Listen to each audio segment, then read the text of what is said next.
Usually when you fall in love with anything, it's going to be a profoundly unequal relationship. It's a power struggle.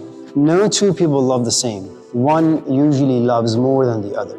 So that in itself is profoundly painful.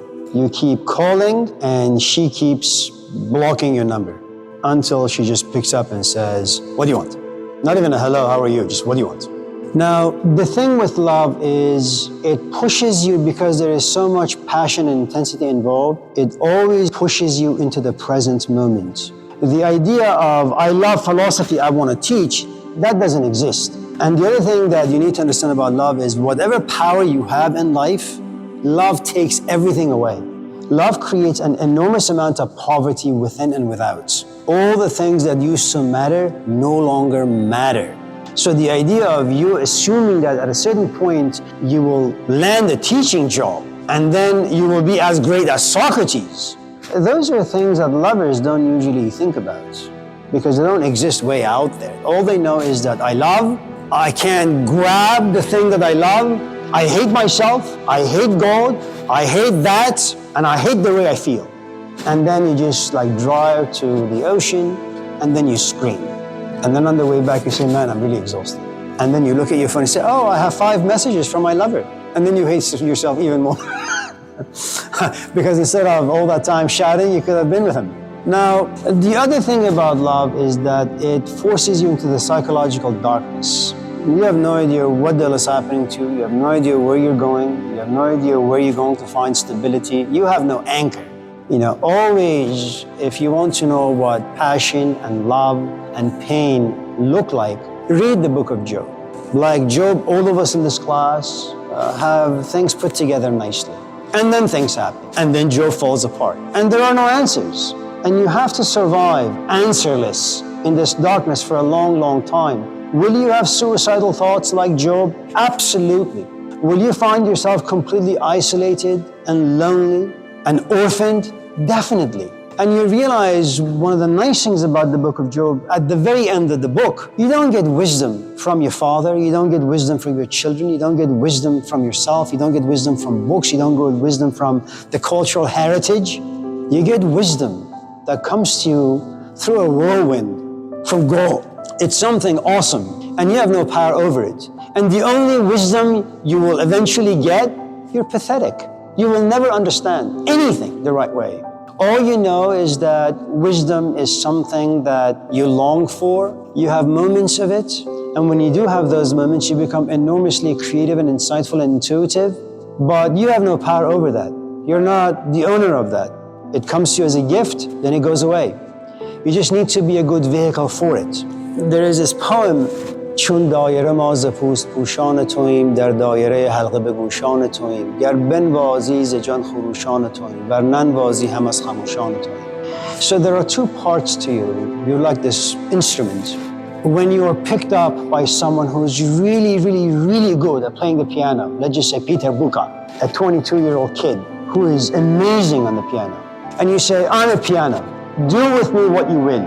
Well, what he wills is majestic, it's divine, it's beautiful. And then you say, okay, and then you go to your 9-year-old and you say, do with me what you will. And he just bangs on you. And you say, damn, I got a headache. And so what you have is this. You have, and let me use Heidegger for a moment, the German philosopher.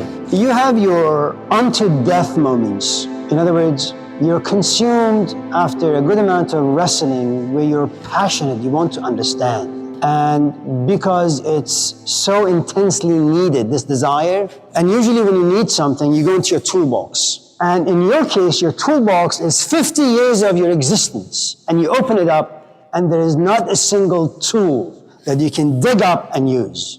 And now you find yourself completely empty. Your history has given you nothing to combat the things you have right now. And in that nothingness, you become empty. And in that emptiness, you have poverty. And in that poverty, you have humility. And in that humility, you beg, you pray for someone to bring you something that's useful. Now, if you're like Gilgamesh, someone up there, if there is someone out there, all of a sudden, this force comes down. And then it plays with you. And let's say you're at a place where in life you can express the descending force, whatever it may be, however it's coming to you, from whatever source, you're able to express it. And then you hear yourself talk, and you fall in love with the way you say things. And you say, I can't really even claim ownership to the things I'm saying. All I know is that it's beautiful. And then there are these other moments where it's just chatter, as Heidegger would say. It's gossip. How are you doing? What's for dinner? What grade am I gonna get? What's the format of this essay? How long will it take for me to graduate? These are just everyday nonsensical chatter that we have no choice but to engage because we are political animals and need to survive. And then after a while you say, okay, this is me, and when I talk, I am intoxicated. It sounds a little arrogant to be intoxicated by your own self, but that's exactly how it happens. And then there are these other moments, that's about like 15 hours out of the day, where it's just chit-chat and you hate yourself. And then you come to a place where you say, I'm a vehicle, I'm an instrument. If this force is not descending, if it's not doing its alchemy on me, I am meat, but once this force comes down, I become gold. You know, it's like right now you just have sex. But man, when you fall in love, this sex is the most magical thing. It's the most beautiful gift you will ever receive in your life. Because you can touch God down here. You find your paradise, the Garden of Eden, in the cradle of another human being. And it's something that it's rarely experienced. And most of us experience it, you know, but it only lasts for about 2 weeks, maybe 2 days, maybe just a minute, who the hell knows? And so the poem is, if I'm not picked up by this other thing that I can't describe, I'm just going to be mute. I don't like to hear myself gossip. I feel cheapened. I feel like meat. And you only say that because you've experienced this other part to you, and you refuse to go back. This comes from the Islamic tradition. The first perfected being, the first perfected human being in the Islamic tradition is Adam.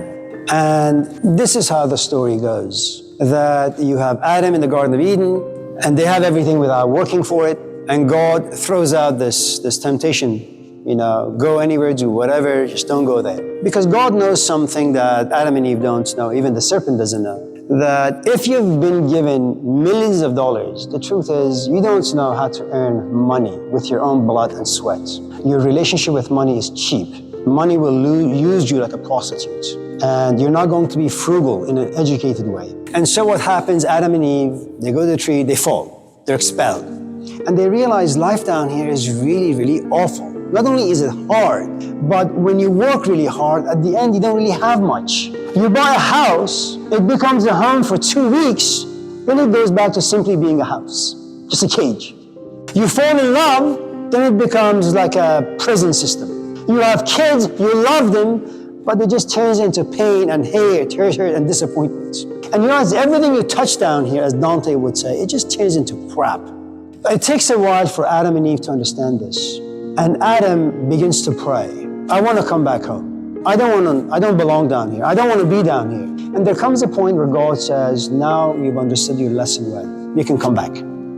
Initially, when you find yourself in these inspired moments and you like these very, very rare moments where you're just changed from meat to spirit, they leave a mark inside you somewhere. But most often, you're just engaged in life. But as this other part of you grows and becomes more intense, there comes a point where you say, I refuse to participate in life. It's just not worth it. And the only way I will participate in life is if I love. If I don't love, I will not have sex. If the conversation is not meaningful, I'm not going to engage. If the classes are not inspiring, I'm not going to enroll. And that's such a difficult place to be because life is not designed for that particular function. Life is there to feed your belly and protect your flesh. It doesn't care about your spirit.